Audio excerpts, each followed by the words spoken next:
भूतिया ऑटो, रूह की अंतिम यात्रा। मुंबई की गहमा-गहमी भरी सड़कों पर हर ऑटो रिक्शा अपने तरीके से खास था, लेकिन राजेश की ऑटो कुछ अलग थी। यह पुरानी थी, थोड़ी खड़खड़ाती हुई, लेकिन इसने अपनी खासियत से लोगों को चौंका दिया था। शहर भर में इसे भूतिया ऑटो के नाम से जाना जाता था। राजेश, जिसे सब राजू कहते थे, एक साधारण ऑटो ड्राइवर था। उसने ये ऑटो सस्ते में खरीदी थी, लेकिन उसे यह अंदाजा नहीं था कि इसके साथ उसे एक रहस्यमयी आत्मा का साथ मिलेगा। ऑटो में बैठते ही लोगों को ठंडी हवा का झोंका महसूस होता और कभी-कभी सीटें अपने आप हिलने लगतीं।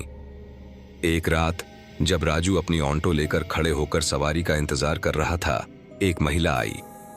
उसने सफेद साड़ी पहनी थी और उसके चेहरे पर अजीब सी उदासी थी। उसने कहा, मुझे कांदिवली जाना है। राजू ने हाँ की और ऑटो स्टार्ट की, लेकिन जैसे ही ऑटो चली, महिला ने कहा, सुनो, मुझे जल्दी नहीं है, पहले तुम थोड़ा धीमा चलाओ, मैं इस सफर का आनंद लेना चाहती हूं। राजू को यह अजीब लगा, लेकिन उसने ज्यादा सवाल नहीं किए। रात का अंधेरा गहराता जा रहा था और राजू को लगा कि वह किसी अनजाने सफर पर निकल पड़ा है। महिला अचानक बोली, क्या तुम जानते हो कि यह ऑटो पहले किसकी थी? राजू ने सिर हिलाया, मुझे नहीं पता, मैंने इसे एक कबाड़ी से खरीदा था।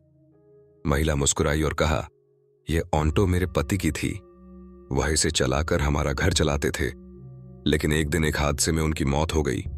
उसके बाद से इस ऑटो में कोई नहीं बैठा। राजू को झटका लगा।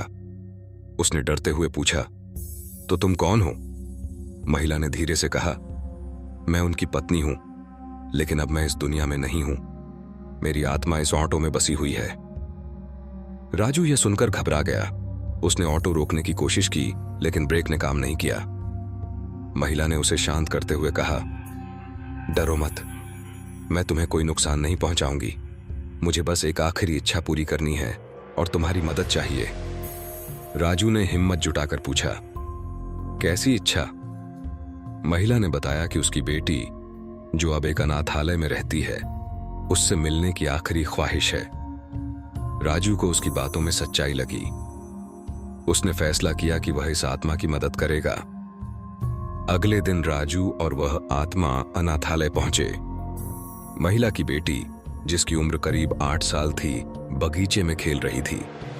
महिला ने उसे देखकर कहा, बस एक बार उसे गले लगाने का मन है, लेकिन मैं ऐसा नहीं कर सकती।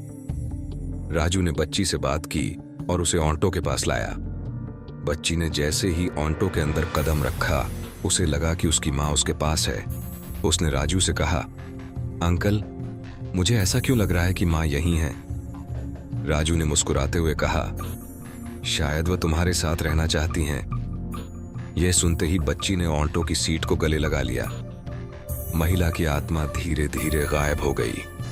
उसने राजू से कहा, धन्यवाद, अब मैं चैन से जा सकती हूं। उस दिन के बाद राजू की ऑटो फिर से सामान्य हो गई। अब उसमें कोई रहस्यमयी हरकत नहीं होती थी, लेकिन राजू ने महसूस किया कि उसने एक आत्मा की मदद करके कुछ अनमोल हासिल किया है।